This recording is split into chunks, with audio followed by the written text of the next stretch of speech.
Orientasi santri seharusnya bukan lagi mencari pekerjaan, tetapi sudah menciptakan kesempatan kerja bagi banyak orang, menebar manfaat seluas-luasnya bagi umat.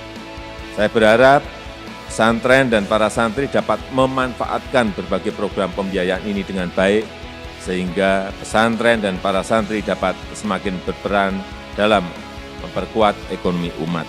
Dan saya mengucapkan selamat Hari Santri, selamat berkontribusi untuk kemajuan negeri.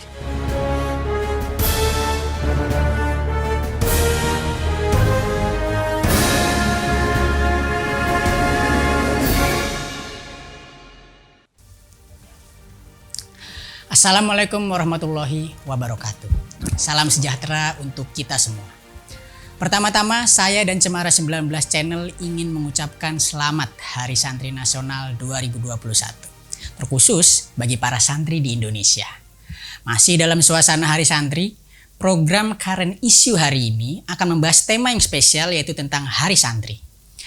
Seperti yang kita ketahui, pemerintah telah menetapkan bahwa setiap tanggal 22 Oktober diperingati sebagai Hari Santri Nasional. Tema yang diusung dalam Hari Santri tahun ini adalah Santri Siaga Jiwa dan Raga.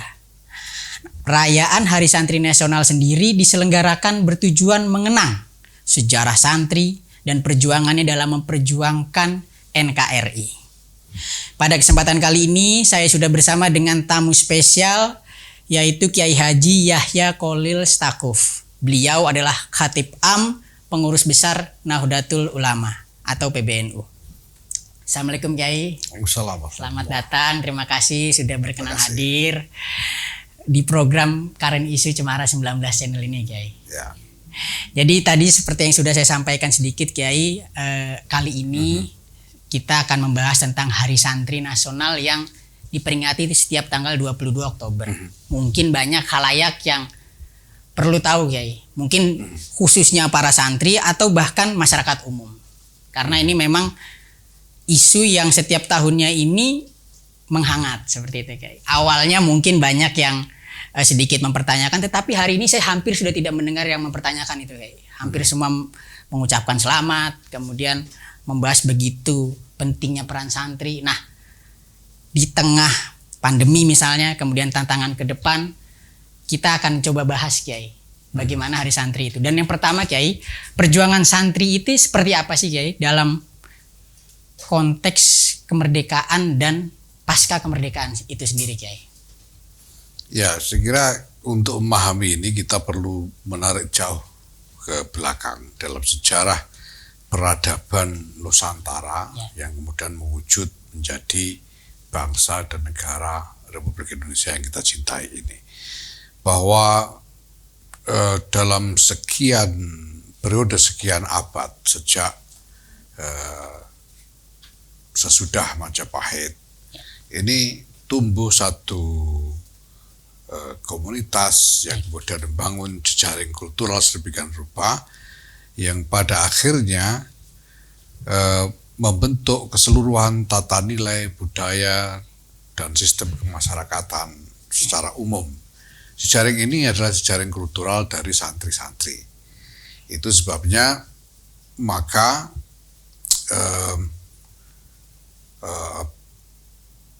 penolakan terhadap penjajahan asing di Indonesia ini tumbuh dari semangat santri, karena memang kalangan santri inilah yang dari sononya menjadi perintis dari keseluruhan model peradaban yang tumbuh di Nusantara ini. Nah, maka juga tidak mengherankan jika semangat nasionalisme itu sendiri ini tumbuh persis dari kalangan para santri ini. Bagaimana masyarakat kepulauan dengan sekian banyak suku bangsa, dengan bahasa yang berbeda-beda, bisa kemudian merasakan kebersatuan dan kebersamaan. Ini melalui proses yang seperti apa. Nah, ada satu analisis yang menarik dari George MacDonald Kahin dari Berkeley. Dia mengatakan bahwa tumbuhnya semangat nasionalisme Indonesia ini berproses melalui interaksi dari para santri-santri berbagai daerah di Nusantara. Yaitu ketika mulai ada gelombang besar perjalanan haji ke Tanah Suci yang harus naik kapal laut, makan waktu berbulan-bulan, dan santri-santri dari seluruh bagian Nusantara inilah yang kemudian saling bertemu dalam perjalanan haji itu, berinteraksi sama satu sama lain di sana dan membangun rasa kebersatuan, kebersamaan. Nah, ini saya kira yang kemudian mendasari bahwa di dalam catatan sejarah, dalam berulang kali peristiwa pemberontakan atau penolakan terhadap penjajahan ini tumbuh dari kalangan santri. Sampai yang kemudian ada peristiwa yang sangat monumental pada 10 November 1945 di Surabaya, ketika terjadi pertempuran besar melawan tentara sekutu, dan itu semua didorong oleh satu seruan yang kemudian disebut sebagai resolusi jihad. Isinya adalah fatwa dari para kiai-kiai pesantren dipimpin oleh Kiai Muhammad Hashim Asy'ari pada waktu itu, yang menyatakan bahwa berjihad melawan pendudukan, melawan tentara sekutu dan nikah yang hendak menduduki kembali Indonesia yang sudah diproklamirkan kemerdekaannya itu, ini adalah fardu ain bagi setiap Muslim, jadi wajib. Ya. Nah, ini yang memicu kemudian perlawanan habis-habisan oleh kalangan santri dan seterusnya, karena ya bagi santri, saya juga bagian dari lingkungan santri. Bagi kami ya Indonesia ini rumah kami, bangsa ini keluarga kami, ya, dan tidak akan sedikit pun kami rela kalau sampai rumah dan keluarga ini mendapatkan gangguan dari manapun, dan kami tentu akan selamanya merasa berkewajiban untuk menyumbangkan sesuatu yang bermanfaat, yang bawa kebaikan bagi masa depan bangsa ini. Gitu. Gus, kalau latar belakang Hari Santri ini sendiri, apakah memang dari kalangan santri sendiri saat itu sejak pasca kemerdekaan ya mungkin Gus, perkembangannya ini memang ada mendorong ingin ada semacam hari untuk memperingati Hari Santri tersebut, atau memang itu hanya bagian dari penghargaan pemerintah terhadap peran santri yang mungkin sebelum ditetapkan ini sedikit tidak maksudnya kurang orang memperhatikannya, seperti itu Gus? Ya, setahu saya wacana tentang Hari Santri ini memang pada mulanya dicetuskan oleh Presiden Joko Widodo sendiri. Jadi memang beliau yang punya gagasan tentang concern Hari Santri ya. ini. Ya, memang ini istimewa bahwa beliau berpikir sampai ke sana. Ya, saya berkeyakinan bahwa ini juga tumbuh muncul dari pemahaman beliau tentang latar belakang sejarah peradaban Indonesia ini, yang memang di situ ada peran yang sangat kuat dari komunitas santri. Terbukti bahwa model-model kultural dari komunitas santri itu masih bertahan sampai sekarang. Ya, bentuk-bentuk pesantren, dan nilai-nilai yang juga tumbuh di dalam masyarakat ini banyak diwarnai oleh nilai kultural dari komunitas santri ini. Ya. Dan Gus, dan ternyata memang pemerintah ini perhatiannya tidak hanya kepada Hari Santri saja, tapi itu diikuti juga dengan adanya dana pesantren, kemudian juga masyarakat ekonomi syariah, dan kemudian hal-hal lain yang juga berkaitan dengan santri. Bagaimana Gus Yahya melihat itu, Gus? Ya, pertama sebagai satu paradigma, ini menarik sekali, karena ini ya saya yakin bahwa ini tumbuh dari satu keinginan untuk terus memelihara akar dari tatanan peradaban yang sekarang kita miliki. Dari mana asal usulnya, dari mana tata nilai yang ditumbuhkan itu berasal gitu ya. Sehingga ada katakanlah simbolisme santri di situ. Nah, sedangkan berbagai macam program yang bersifat afirmasi terhadap pesantren-pesantren itu tentu juga dimaksudkan untuk membantu supaya ini pewaris-pewaris dari pionir peradaban Nusantara, peradaban Indonesia ini terus bisa melestarikan keberadaannya. Nah, sekarang tinggal bagaimana pesantren-pesantren dan komunitas santri pada umumnya bisa mengambil manfaat dari ruang-ruang yang sudah dibuka oleh pemerintah. Saya kira atas inisiatif dari Presiden sendiri, ya, sehingga nantinya pesantren betul-betul bisa menikmati manfaatnya, bukan hanya untuk terus-menerus hidup sebagai semacam monumen atau semacam artefak sejarah, tapi bagaimana terus bergulat untuk berangkat dari basis nilainya, basis asal usulnya, terus mengembangkan peradaban Indonesia ini menuju masa depan yang lebih baik, dengan mengolah merespons berbagai macam fenomena-fenomena baru, realitas-realitas baru ini dengan sebijaksana mungkin, berdasarkan wawasan keilmuan yang dimiliki, berdasarkan tata nilai yang diwarisi dan seterusnya, sehingga kita nanti juga akan tumbuh menjadi bangsa yang maju, tapi tetap dengan kepribadian yang kuat, kepribadian keindonesiaan yang kokoh.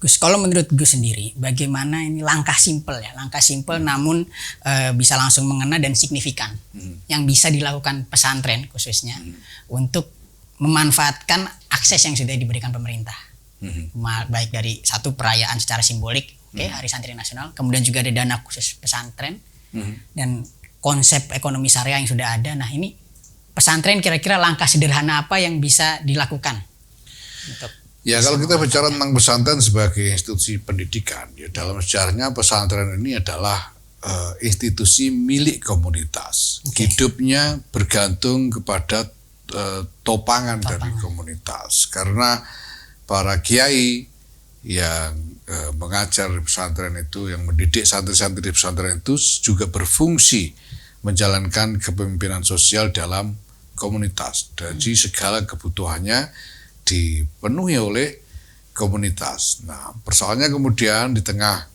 perkembangan realitas yang menjadikan masyarakat semakin kompleks, kita juga melihat fenomena bahwa komunitas pesantren ini sendiri cenderung melemah, kapasitas, terutama kapasitas ekonominya. Maka apa yang kita lihat sebagai inisiatif-inisiatif pemerintah yang bersifat afirmatif kepada pesantren ini harus dimanfaatkan dengan sebaik-baiknya, bukan hanya oleh pesantren-pesantren itu sendiri, tetapi juga harus dipikirkan satu strategi supaya ini juga membawa maslahat yang lebih luas kepada komunitas pesantren itu sendiri. Jadi bukan hanya pesantrennya sebagai satu institusi, ya, tapi komunitas penyangganya ini juga harus tumbuh berkembang secara ekonomi, sehingga pola hubungan yang merupakan simbiosis mutualisme antara institusi pesantren dengan komunitas penyangganya ini akan terus hidup dan akan terus menjadi kekuatan kultural yang menyangga keutuhan bangsa dan negara ini. Baik Gus. Gus, kemudian ini Gus, ada perbincangan hari ini bahwa ya bagaimana santri ini harus lebih modern untuk meninggalkan dipertentangkan akhirnya Gus antara ajaran agama Islam dengan akar di budaya Indonesia sendiri. Nah ini menurut Gus sendiri, ini peranan santri ini seperti apa untuk bisa menjaga bahwa dalam membangun peradaban agama ini bisa lebih manusiawi dan sudah seharusnya dia mengakomodir kearifan lokal. Pandangan Gus sendiri seperti apa? Ya, ada satu ungkapan Bung Karno yang sangat terkenal dan saya kira sangat penting untuk dipahami. Jangan melupakan sejarah. Kita dalam menghadapi berbagai masalah muncul hari ini kita harus pahami dalam kerangka kesejarahannya juga. Dulu itu asal-usulnya bagaimana bisa sampai ada masalah-masalah seperti sekarang ini. Nah demikian pula di dalam merespons berbagai macam kenyataan-kenyataan baru, ya, kita tidak boleh begitu saja melompat dengan meninggalkan apapun yang ada di belakang, ya, tapi kita harus tumbuh secara lumintu, ya. Artinya kita tumbuh dengan garis yang terus koheren mulai dari asal usul kesejarahan kita sampai dengan visi kita tentang masa depan. Ya. Sehingga kita harus ingat juga dulu asal usulnya bagaimana, kita punya nilai-nilai fundamental, prinsip-prinsip seperti apa, ini tetap harus kita pegang teguh, tapi pada saat yang sama kita juga harus siap untuk menanggapi kenyataan-kenyataan baru dengan cerdas, ya, dengan cerdas sehingga kita tidak tertinggal. Ya, ini bukan berarti lalu kita tidak mau berubah secara progresif, tidak, ya. Tapi nanti akan kita lihat bahwa di dalam warisan kesejarahan dari peradaban kita ini ada hikmah, ya, ada kebijakan, ada wisdom yang nanti akan sangat berguna dan sebetulnya sangat dibutuhkan oleh bukan hanya masa depan Indonesia saja, tapi dibutuhkan oleh masa depan peradaban dunia. Baik, Gus. Ya. Gus, bagaimana Gus memandang seperti ini Gus, bahwa santri hari ini juga harus melek yang namanya melek pergaulan internasional. Nah, mungkin Gus bisa menjelaskan bahwa santri ini kemampuannya hari ini juga maksudnya perlu ditingkatkan dalam hal pengetahuan globalnya Gus. Mungkin bisa dikatakan kemampuan berbahasa, tidak hanya berbahasa. Mungkin ya Gus, kan yang selama ini pasti dimiliki santri ini bahasa Arab, bahasa Indonesia mungkin Gus. Mungkin kedepannya atau sudah tapi mungkin masih belum dilihat banyak orang bahasa-bahasa internasional lain, apa bahasa Inggris, Perancis atau yang lainnya. Agar kita bisa bersaing dengan dunia internasional, kemudian juga melek dunia digital Gus. Bagaimana santri diajari bagaimana mungkin waktu itu Presiden beberapa kali menyampaikan juga ayo e-commerce dimanfaatkan, kemudian juga startup dan lain-lain. Ini Gus melihat apakah memang santri perlu menguasai kemampuan itu atau nanti dulu seperti itu Gus? Kalau menurut Gus sendiri? Ya kalau soal ini sih saya kira tak ada keraguan lagi, memang santri itu harus membangun kemampuan untuk memperluas jangkauan bukan hanya wawasan tapi jangkauan pergaulannya secara internasional, dan sebetulnya ini sudah tumbuh. Ini bukan hanya soal bagaimana bisa belajar bahasa-bahasa asing seperti bahasa Inggris, bahasa Arab, ya, dan bahasa-bahasa asing lainnya. Tapi ini juga soal bagaimana melakukan persentuhan ya, dengan lingkup masyarakat seluas-luasnya, masyarakat global yang seluas-luasnya, sehingga kita tahu betul di dunia ini sedang terjadi apa. Nggak boleh menutup diri berarti Gus ya? Nggak boleh menutup diri. Ya. Dan ini sebetulnya sudah berlangsung ya, sudah berlangsung. Saya ketemu dengan banyak santri misalnya di Belgia, ya, di Universitas Leuven di Belgia itu, santri-santri pesantren yang mereka di sana belajar teknologi air, belajar tentang teknologi lingkungan dan sebagainya. Jadi kalau pada era 80-an, 90-an ini santri-santri yang belajar di perguruan tinggi internasional itu lebih banyak belajar tentang studi Islam. Sekarang sudah berkembang luas sekali. Teknologi juga guys. Di Perancis, di Jerman, di Jepang itu ada santri yang sekarang menjadi profesor teknologi nuklir di Universitas Tokyo. Ya, ini santri-santri semua, bener-bener anak-anak yang tadinya belajar di pesantren-pesantren. Nah, dengan seperti ini, dengan memperluas jangkauan pergaulan ini, kita bukan hanya menjadi lebih tahu ya, tentang apa yang sedang terjadi, yang sedang berlangsung di dunia ini, tapi kita, ini yang saya alami, kita juga menjadi tahu bahwa ternyata kita ini punya modal yang luar biasa berharga yang dibutuhkan oleh dunia, yang berasal dari akar peradaban kita sendiri.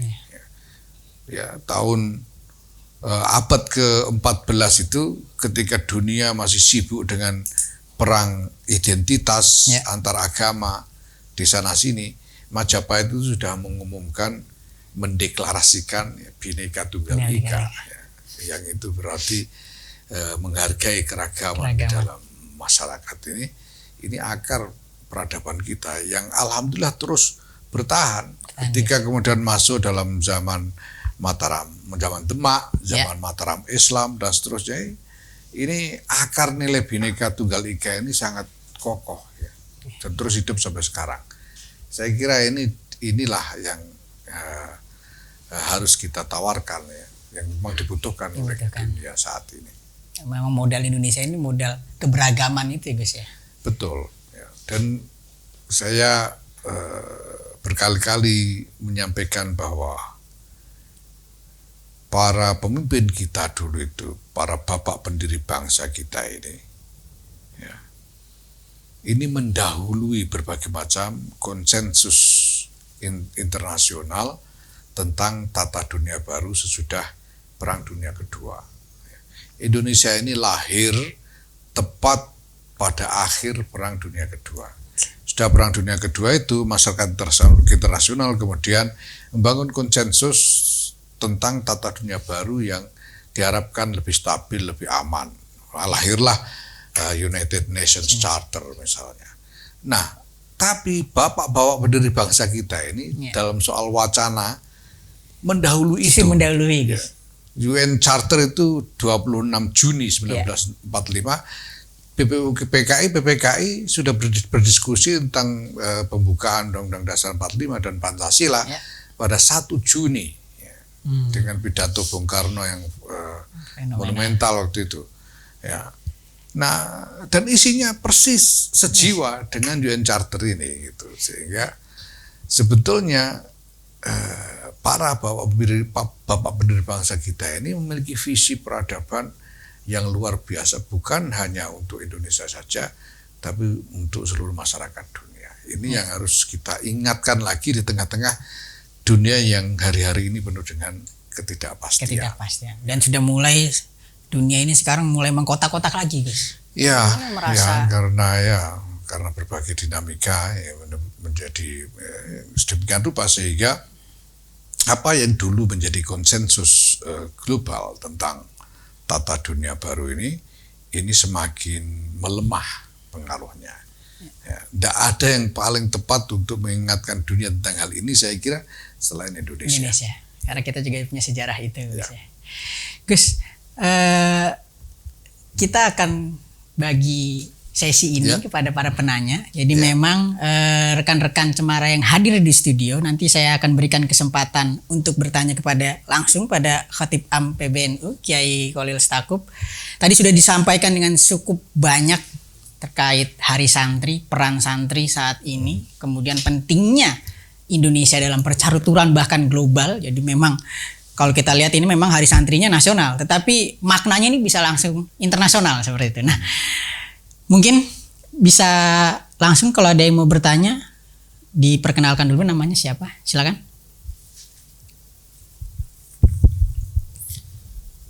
Terima kasih. Assalamualaikum warahmatullahi wabarakatuh. Waalaikumsalam warahmatullahi wabarakatuh. Selamat sore Pak Kiai.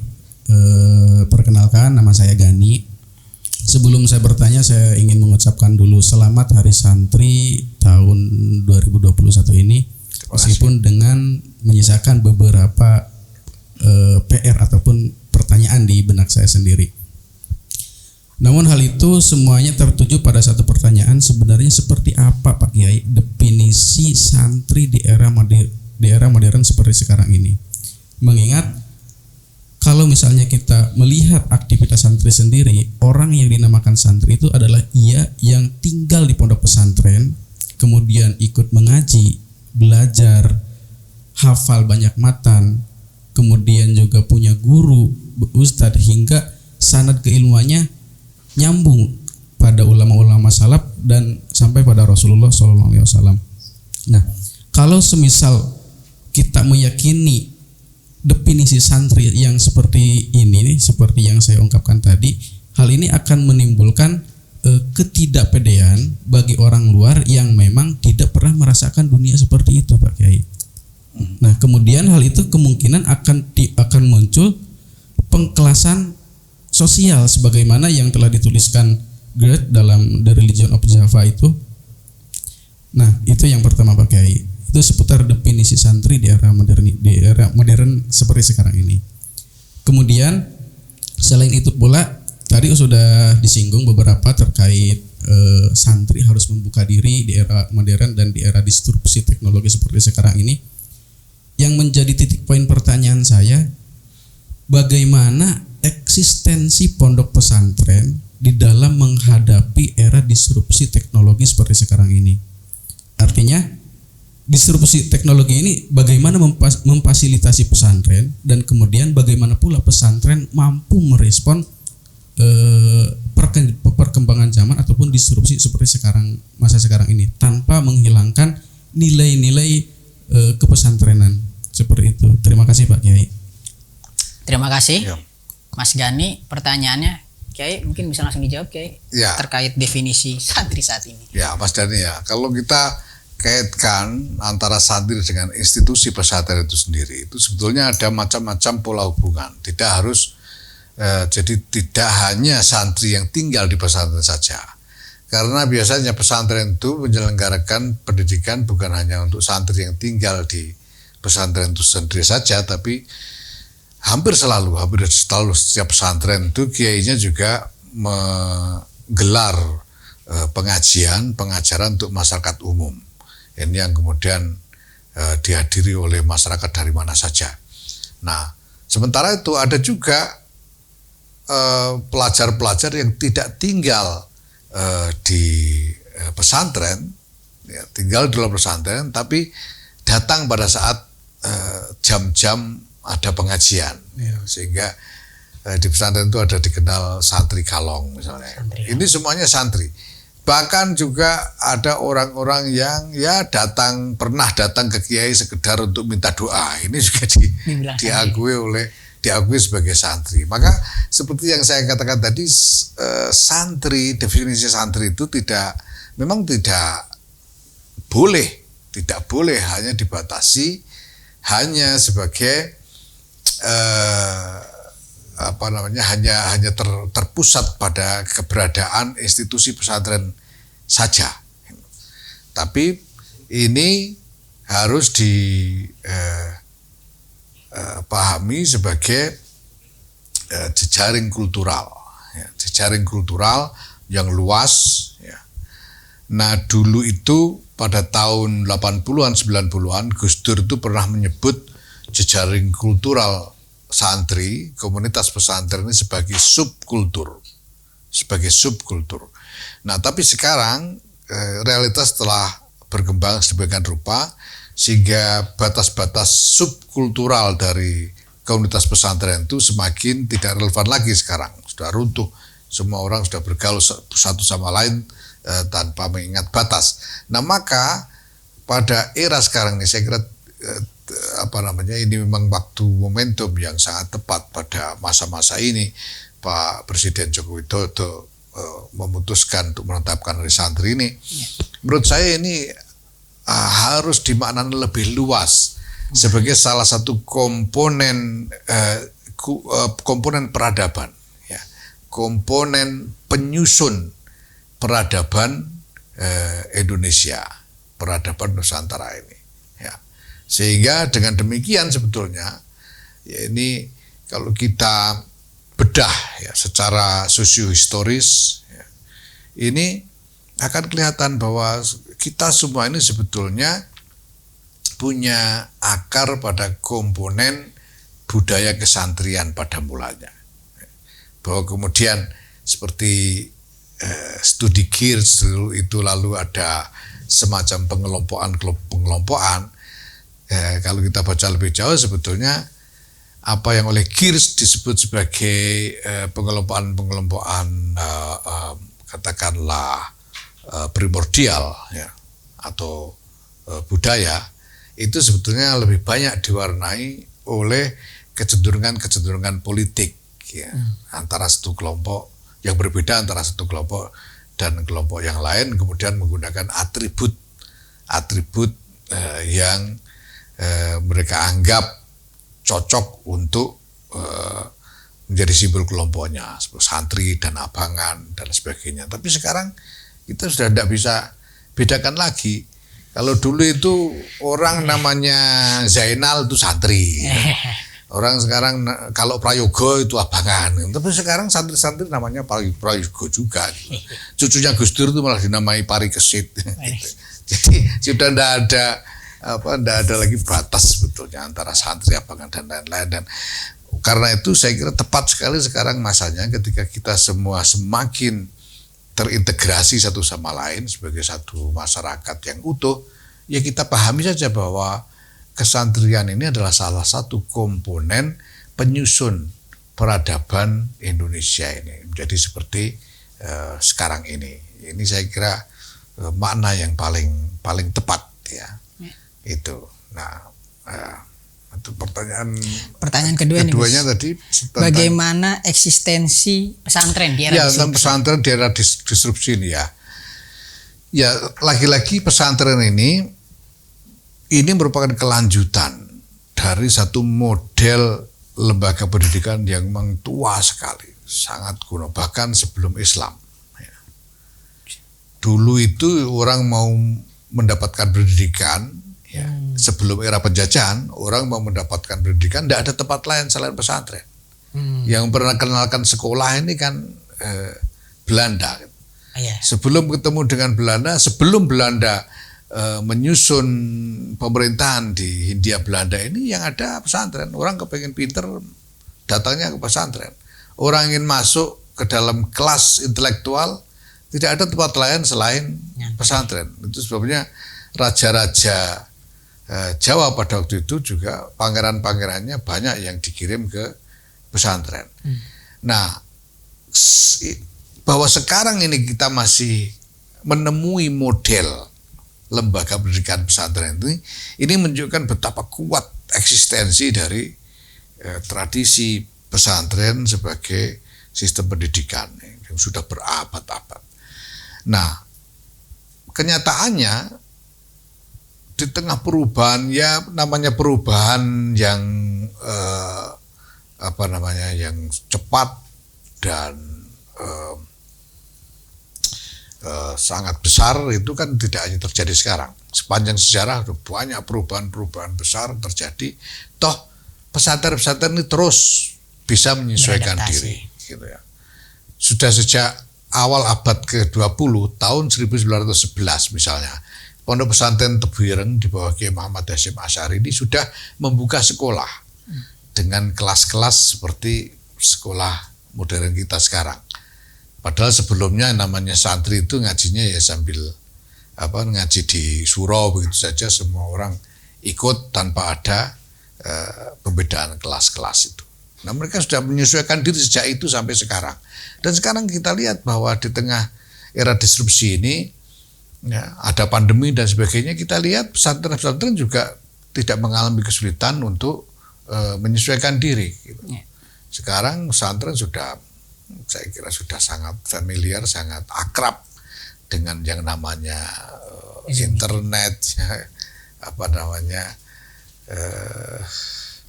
media digital dan sebagainya, dan sangat bahkan. Nah, ini alhamdulillah kok ada pandemi. Ini alhamdulillah ya ini. Bisa alhamdulillah. Ini. Ya ini menjadi hikmah tersendiri, kemudian mendorong pesantren untuk lebih cepat lagi belajar tentang teknologi digital ini, sehingga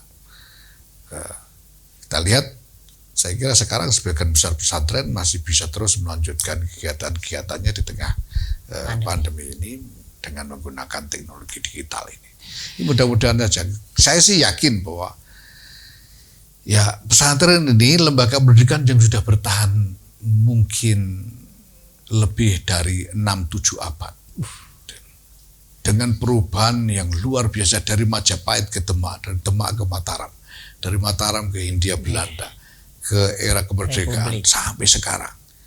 Masa sih nggak tahan dengan gelombang perubahan disrupsi yang terjadi sekarang? Saya kira masih akan tahan. Ya, kita masih belum tahu bagaimana bentuk final dari adaptasi dunia pesantren terhadap era disrupsi ini. Semua orang masih mencari, apalagi pesantren, negara saja juga masih mencari gitu. Nah, tapi saya optimis bahwa ini semua bisa kita lalui dan kita ya akan menemukan keseimbangan baru asalkan kita tidak melupakan akar. Kita tidak melupakan akar dari keberadaan bangsa dan peradaban kita ini. Baik Gus, mungkin masih ada 2 kali lagi. Siapa yang mau nanya nanti langsung saja disebutkan namanya. Saya akan langsung rangkum 2 pertanyaan dari 2 peserta diskusi ini sebelum saya langsung serahkan ke Gus Yahya untuk dijawab. Silakan sebutkan namanya. Assalamualaikum warahmatullahi wabarakatuh. Waalaikumsalam. Selamat sore Pak Kiai. Terima kasih atas kesempatannya untuk bertanya pada kesempatan sore hari ini. Di sini saya ingin bertanya dalam catatan Presiden Jokowi terkait dengan program Indonesia Maju tahun 2045. Ya. Nah, ini tentunya santri dan pondok pesantren harus ikut serta dan memiliki peran dalam program tersebut. Nah, ini apa kira-kira hal yang bisa dipersiapkan dari pondok pesantren untuk ikut mewujudkan Indonesia Maju tahun 2045 itu Baik. tadi. Baik, itu saja. Terima kasih. Terima kasih, saya catat pertanyaannya. Kemudian langsung peserta kedua yang ingin bertanya. Silakan sebutkan namanya. Cek. Assalamualaikum warahmatullahi wabarakatuh. Selamat sore Gus, Pak Kiai. Selamat Hari Santri 2021. Perkenalkan, nama saya Lisa. Di sini saya ingin bertanya, mengingat sejarah Indonesia tahun politik tahun 2019 kemarin, kita sempat mengalami masyarakat terpolarisasi oleh isu agama seperti itu ya Pak Kiai ya. Nah, mengingat juga adalah pesantren adalah pilar pendidikan moral bangsa seperti itu. Nah, bagaimana cara pesantren ini, terutama santri-santri ini, untuk menghadapi kontestasi politik agar tidak terjadi polarisasi seperti itu lagi? Terima kasih.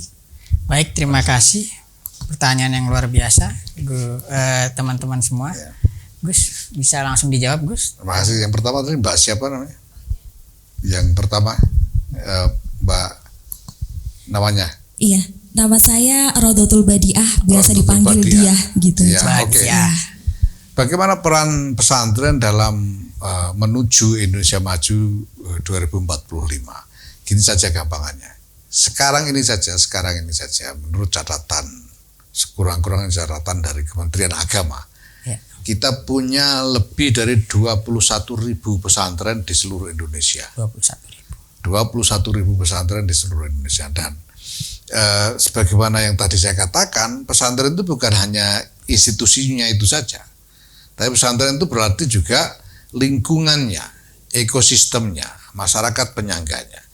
Nah, kalau kita bisa jadikan pesantren-pesantren itu sebagai agen transformasi masyarakat ke arah kemajuan yang kita inginkan, untuk membawakan agenda kemajuan yang kita inginkan, kita bisa bayangkan 21.000 outlet di seluruh Indonesia sebagai agen transformasi. Nah, tinggal sekarang bagaimana kita mengkonsolidasikan 21.000 outlet di seluruh Indonesia ini untuk mendelivery, ya, untuk membawakan agenda-agenda transformasi yang kita inginkan. Ya. Nah, ini memang membutuhkan ya strategi, membutuhkan upaya-upaya yang tersendiri, ya, baik dari pemerintah maupun dari masyarakat, termasuk misalnya organisasi masyarakat seperti Nahdlatul Ulama untuk mendorong berjalannya peran dari pesantren-pesantren ini sebagai outlet transformasi menuju ke arah kemajuan yang diagendakan. Itu singkatnya saya kira seperti itu. Nanti ada banyak hal bisa dikerjakan. Nah, kemudian dari Mbak Lisa tadi yang kedua, ya, bagaimana kita menghindari polarisasi politik identitas seperti yang kita alami kemarin. Pertama-tama kita perlu catat dan ketahui bahwa itu bukan khas Indonesia. Polarisasi politik identitas itu terjadi di mana-mana di seluruh dunia. Ya. Di Amerika itu sama, itu polarisasi politik identitas dalam pilpres yang terakhir kemarin. Begitu juga yang sekarang ini berjangkit di berbagai negara di Eropa, termasuk Inggris, ya, di India, di mana-mana di seluruh dunia. Nah, sebetulnya Indonesia ini beruntung karena kita punya basis, punya pondasi peradaban yang kuat mengenai kebinekaan dan keikaan kita bersama sebagai bangsa ini. Itu sebabnya kita selamat. Banyak bangsa-bangsa lain tidak selamat. Ya. Negara-negara Arab itu hampir tidak ada yang selamat dari Arab Spring, dari reformasi politik. Kita selamat. Ya. Saya kira ini karena kekuatan pondasi peradaban yang kita miliki. Nah, ini harus kita perkuat kembali, kita berdayakan kembali. Nah, salah satu strategi yang bisa kita pilih ya agen-agen konsolidasi sosial ini harus menyadari peran pentingnya untuk menyangga keutuhan bangsa dan negara ini. Apa yang saya maksud sebagai agen-agen konsolidasi sosial itu, yaitu misalnya selain pemerintah, ya, dan birokrasi, ya, dan berbagai macam lembaga di lingkungan pemerintah termasuk TNI, Polri, dan lain-lain, adalah organisasi-organisasi masyarakat seperti Nahdlatul Ulama, Muhammadiyah, ya, dan lain sebagainya. Ini semuanya harus kembali menyadari bahwa kita butuh ini, keutuhan bangsa ini kita butuh, dan semua harus bekerja untuk menyangga keutuhan bangsa ini. Nah, kompetisi politik jelas tidak terhindarkan. Partai-partai ini semuanya pengen jadi presiden lah, kira-kira gitu ya. Jadi pasti ada kompetisi. Nah, yang perlu kita hindarkan adalah satu, jangan sampai kita memperalat agama ataupun identitas-identitas lain, identitas primordial lainnya sebagai senjata politik. Ini berbahaya sekali. Di banyak negara lain, ya, terutama di dunia Islam, ini menjadi biang dari keruntuhan negara. Lihat Syria, Libya, Tunisia, Somalia, ini biang keruntuhan negara. Kita tidak mau negara ini runtuh. Maka jangan jadikan agama atau identitas primordial apapun sebagai senjata politik. Jangan sampai. Nah, kalau ada yang keterusan begitu, ya harus ada yang menyangga. Yang menyangga ya ini agen-agen konsolidasi sosial ini termasuk organisasi-organisasi kemasyarakatan, itu termasuk Nahdlatul Ulama ini harus jadi penyangga. Nah, kenapa kemarin itu kita tidak lihat berfungsi optimal peran sebagai penyangga ini? Karena ikut-ikutan jadi kompetitor sehingga kita kikuk mau mendamaikan kikuk. Nah, ke depan saya kira ini sudahlah, nggak usah lagi gitu. Nahdlatul Ulama ini dan ormas-ormas Islam khususnya yang lain ini saya kira perlu lebih fokus untuk menjadi penyangga keutuhan bangsa ini. Baik, Gus, terakhir mungkin sebelum saya tutup diskusi kita yang sangat luar biasa hari ini, apa harapan Gus Yahya ini terkait santri ke depan untuk masa depan Indonesia yang lebih baik, khususnya di masa depan? Harapannya kepada para santri itu seperti apa? Ya, saya ingin mengulang kembali bahwa kita harus memahami kesantrian ini sebagai komponen dasar peradaban Indonesia, peradaban Nusantara. Maka tidak usah santri-santri pesantren misalnya merasa paling berhak dengan Hari Santri ini. Hari Santri ini adalah perayaan untuk seluruh masyarakat Indonesia tentang salah satu komponen peradabannya. Ini sama dengan ketika kita menjadikan Hari Imlek sebagai Hari Raya Imlek sebagai Hari Raya. Ini sama seperti kita menjadikan Hari Natal sebagai Hari Raya. Ini semua adalah bagian dari komponen-komponen dasar bangunan peradaban kita bersama. Nah, kita jadikan Hari Santri ini untuk mengingat akar peradaban kita ini, supaya ketika kita berjalan ke depan kita tetap tidak lupa siapa sebetulnya kita ini. Kita tidak lupakan jati diri kita. Baik Gus, terima kasih sekali, luar biasa Sobat Cemara 19 Channel. Kita hari ini mendapatkan pencerahan yang sangat luar biasa, mulai dari definisi santri, bagaimana prestasi santri sekarang, bagaimana ke depan kita harus seperti apa, dan bagaimana keutuhan bangsa ini bisa terjaga. Ini kita sudah ketahui semua hari ini.